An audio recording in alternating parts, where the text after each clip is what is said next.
E aí pessoal, tudo bem? Como é que vocês estão? Hoje a gente vai abordar um tema assim muito contemporâneo. A gente vai falar sobre ansiedade. Talvez só eu pronunciar a palavra ansiedade você já está super ansioso, já está querendo pular lá para o final do vídeo, mas calma. Antes, curta o vídeo, se inscreva no canal e compartilhe para que mais pessoas possam entender o que o Evangelho fala sobre ansiedade. Vamos para o tema? Ansiedade? Antes de iniciar a falar sobre o tema, eu gostaria de contar uma história. Pensa num menino ou numa menina, onde ele acorda e no quarto dele está escrito assim, ó, não ficais ansioso ou ansiosa. Depois ela vai para a sala e tem uma outra placa, não fique ansioso. E depois na cozinha. E depois ela sai para a rua e não tem aquelas placas de pare, mas tem aquelas placas, não fique ansioso. Imagina essa placa te acompanhando o resto da sua vida. Como é difícil hoje falar para as pessoas não ficarem ansiosas com a incerteza da vida. Como é que você chega para um jovem e fala assim, jovem, não fica ansioso pela escolha da sua faculdade. Não fica ansioso, porque talvez você vai ficar 5 anos em algo que você não goste, mas não fica ansioso. Não fica ansioso pela sua profissão, que talvez você vai viver trabalhando nela o resto da sua vida. Talvez a sua vida vai se passar na sua profissão, porque você fica trabalhando aí em torno de 8 horas. Como é que você fala isso para o jovem? Talvez na área relacional, você chega para uma menina, ou se não para um menino, para um adolescente, ou se não para um jovem, e fala, não fique ansioso pela esposa que você vai escolher, ou se não pelo esposo que você vai escolher, o marido. Não fique ansioso. Talvez você chegue numa família e fala, pais, não fiquem ansiosos pela criação dos seus filhos. O mundo é tranquilo, não fique ansioso, não se preocupe com aquilo que ele está vendo na internet, não se preocupe com os desenhos que ele está vendo. Ou senão você chega para um casal recém-casado e fala assim, não fique preocupado com o seu emprego. E o emprego é que paga as contas, o emprego é que você consegue pagar o seu aluguel, pagar as coisas, não fique preocupado. Com essas afirmações que eu falei para vocês, parece que é inteligente ser ansioso. Parece que é necessário ser ansioso no mundo incerto. Olha para o mundo que vivemos, olha ao nosso redor. Como não ficar ansioso com tudo, com todas as novidades que estamos vivendo, com esse tempo de pandemia? E aqui eu listei algumas qualidades de um ansioso. Um ansioso tem qualidades, eu consegui enxergar isso.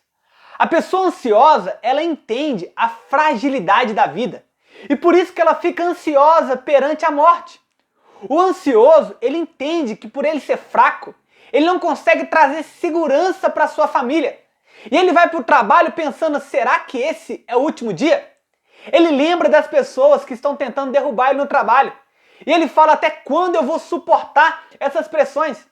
Ele também lembra, o ansioso, ele lembra dos seus defeitos. E ele pergunta, até quando essa pessoa vai me suportar? Até quando essa esposa, esses meus amigos, essa minha família vai suportar os meus defeitos? Ele também lembra dos seus vícios. E ele pensa, será que eu vou voltar para os meus vícios? Será que eu vou voltar para os meus velhos hábitos? Será que eu não vou conseguir viver liberto das coisas que eu fazia no passado? Então o ansioso, ele vive nessa paranoia. Ele é paranoico porque ele sabe que em qualquer momento da sua vida ela pode desabar. A qualquer momento, em segundos, ele pode tomar uma decisão errada e tudo isso arruinar.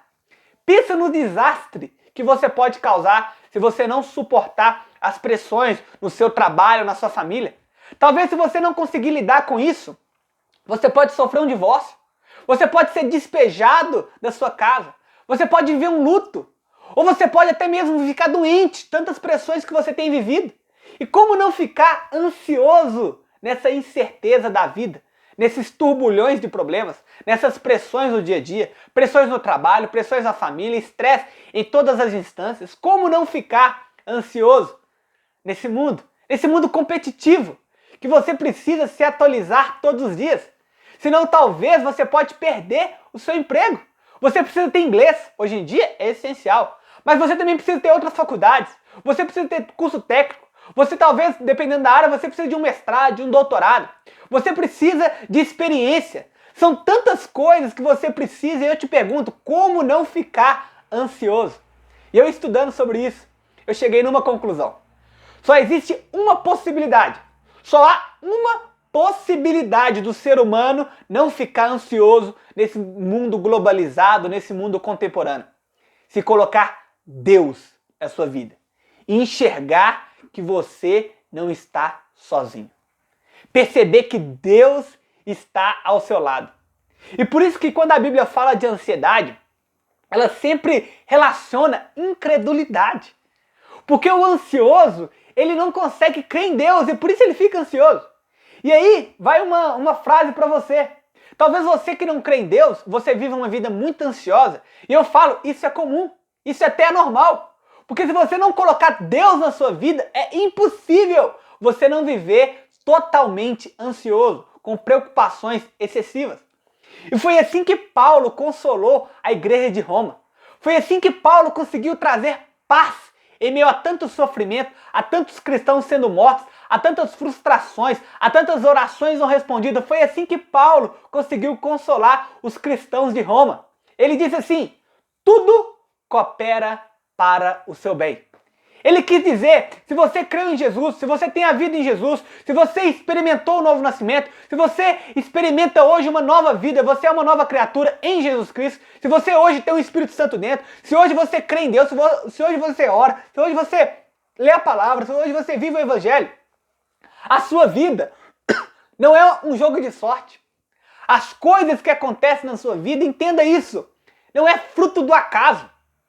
Você talvez não tenha um controle, mas Deus tem um controle de todas as coisas. E por isso que Pedro diz, lance sobre ele toda a vossa ansiedade, porque ele tem cuidado de vós.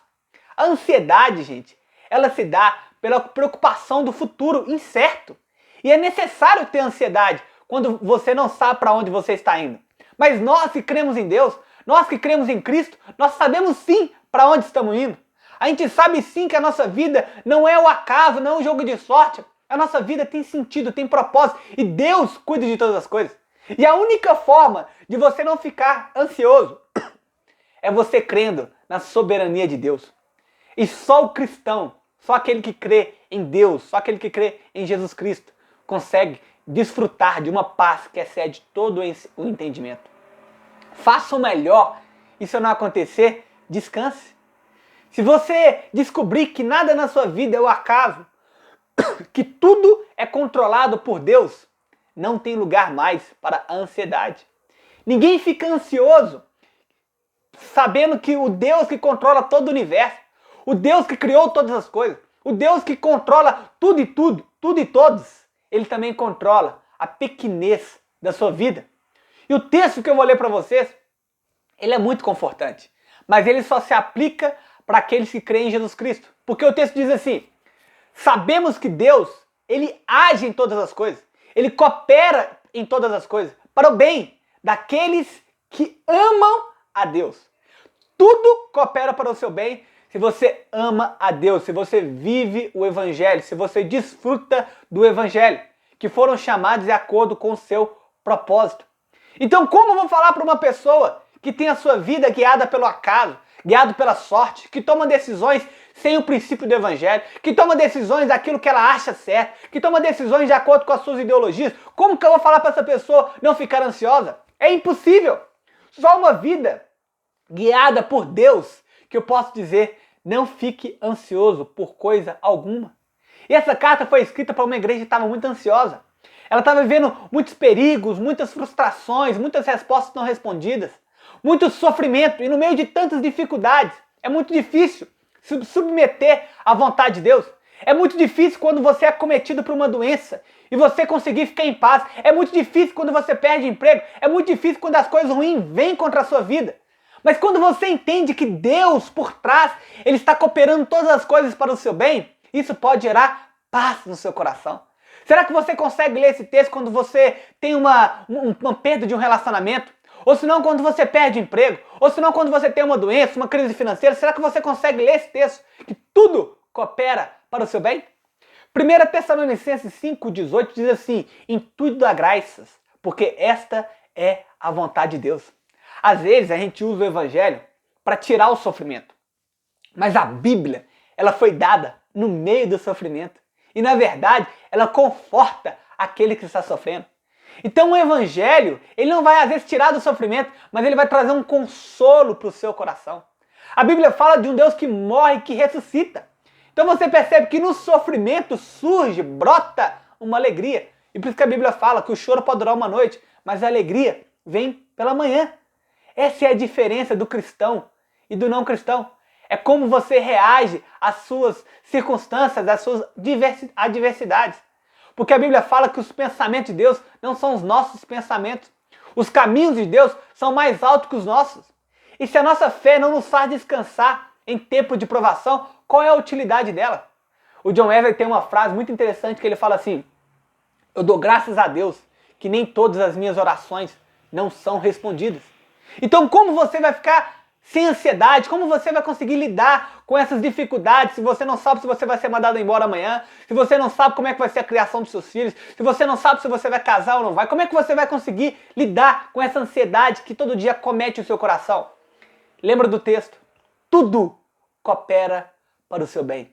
Cada detalhe, cada situação.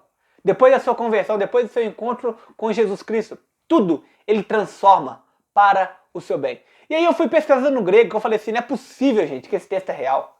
Tudo mesmo, tudo que eu falo, até os meus erros, e eu achei a resposta no grego. O tudo no grego, sabe o que significa? Tudo. Tudo é tudo. Todas as situações. Até os erros, Deus faz com que no cosmos, Deus faz, orquestra tudo, para que tudo coopere para o seu bem. Mas calma que a gente vai entender o que é bem. E olha o que Paulo diz. Eu quero, irmãos, que saibais que todas as coisas que me aconteceram foram maior proveito, contribuíram para maior proveito do Evangelho. E eu comecei a lembrar das coisas ruins que me aconteceram. Demissões, doenças, portas fechadas, pessoas que me traíram. Eu falei assim, Deus, tudo isso cooperou para o meu bem? E Ele falou, Felipe, todas as suas decisões, todas as suas escolhas, até os erros, até as suas omissões, até os acontecimentos que você não queria, tudo cooperou para o seu bem. Então lembra agora dos seus problemas. Lembra agora dos seus problemas e sai um pouco dessa ansiedade. Porque Deus está fazendo com que tudo coopere para o seu bem. E aí um dia, perguntaram para John Bunyan. John Bunyan foi um puritano, lá no século 17, se não me engano. E falaram assim, John Bunyan, você está preso há 14 anos. E você é um pregador tão eloquente. Eu tenho certeza, John Bunyan, que isso não está cooperando para o seu bem. John Bunyan, olha o seu sofrimento, a sua filha nasceu cega, e você, às vezes ela está até passando necessidade. Como assim, John Bunyan? Você aceita isso, você continua preso? John Bunyan, você tem que fugir. E um dia John Bunyan falou assim, olha, agora eu não entendo, mas eu creio que isso aí está cooperando para o meu bem. E sabe o que aconteceu? John Bunyan, o pregador mais eloquente naquele século, ele escreveu um livro. E hoje, se não me engano, é o segundo livro maior lido do mundo. O livro mais lido do mundo, o segundo. Chama O Peregrino. John Bunyan escreveu, um cristão. Hoje esse livro impacta não só na época do século XVII, mas século XVII, XVIII, XIX, XX, XXI. Eu acredito que vai permanecer, porque é uma relíquia. Então o cristão, ele consegue falar igual Paulo. Já não sou eu mais quem vivo, mas é Cristo que vive em mim. A nossa vida é igual um paciente no hospital. O médico dizendo, isso é para o seu bem. Se você soubesse o futuro, você agradeceria as circunstâncias presentes. Lembra da história de José? Olha o que ele passou e no final ele falou, não foi vocês que me traíram, não foram vocês que me colocou na prisão. Deus fez isso. Para quê? Para um propósito. E aí, para finalizar, que bem é esse? Que bem é esse que o texto fala, tudo coopera para o meu bem? E aí eu queria ler o texto com vocês, lá no verso 29. Pois aquele de antemão conheceu, também o predestinou para serem conformes à imagem de Jesus Cristo. Tudo que você passa tem um propósito de formar Jesus Cristo em você. Deus prefere ver você sofrer do que ensoberbecer. Deus está mais preocupado com o seu caráter do que com a sua alegria. Tudo coopera para o seu bem, para você ser parecido com Jesus. Entenda! E o texto continua. Que diremos, pois, diante dessas coisas? Se Deus é por nós, quem será contra nós? Por que você está ansioso? Deus é por você, Deus não é contra você. Pense em um pai com todo o poder do mundo, torcendo e favorecendo seu filho. Isso somos nós. Isso somos nós. E no verso 32, o texto continua. Aquele que não poupou o seu próprio filho, mas o entregou por todos nós, como não nos dará com ele todas as coisas? Lembra da cruz e sai da ansiedade. Jesus nos deu o seu filho, sendo a gente inimigo de Deus. Imagina agora que somos amigos. E o texto continua no verso 37. Como você vai ficar ansioso? A Bíblia fala que nós somos mais do que vencedores. Por quê? Porque vencedor não é aquele que ganha coisas. Vencedor é aquele que vive e a vida dele, através das circunstâncias, reproduz o Evangelho. E eu finalizo com versos 38 e 39.